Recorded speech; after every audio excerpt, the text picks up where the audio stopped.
যশোরের মতলব উত্তর উপজেলার ৫.৫ আনি গ্রামের এক ক্ষুদ্র ফুটবলারের নাম সোহান।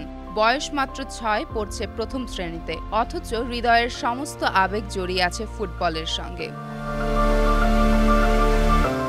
ভোরের আলো ফুটতে না ফুটতেই ফজরের নামাজ শেষে ছুটে যায় গ্রামের মাঠে। পায়ের কাছে বল, মনে মেসির স্বপ্ন। তার ড্রিবল পাস কিংবা গোল করার ভঙ্গিমা দেখে বোঝা যায় প্রতিভা কেবল শহরের একাডেমিতে জন্মায় না, গ্রামীণ ধুলোমাটিতেও গড়ে ওঠে রত্ন। সাইকেল মেকানিক বাবা সোহেল প্রধানের সামর্থ্য নেই ছেলেকে ভালো কোনো ক্লাবে ভর্তি করানোর।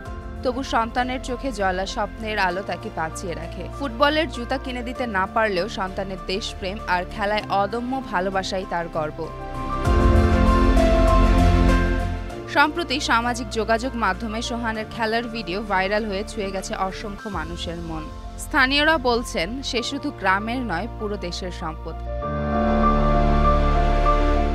সবার আশা, যদি সোহান পায় সঠিক দিক নির্দেশনা আর সুযোগ, তবে একদিন লাল সবুজের পতাকা হাতে বিশ্বমঞ্চে ছড়িয়ে দেবে বাংলার গর্ব।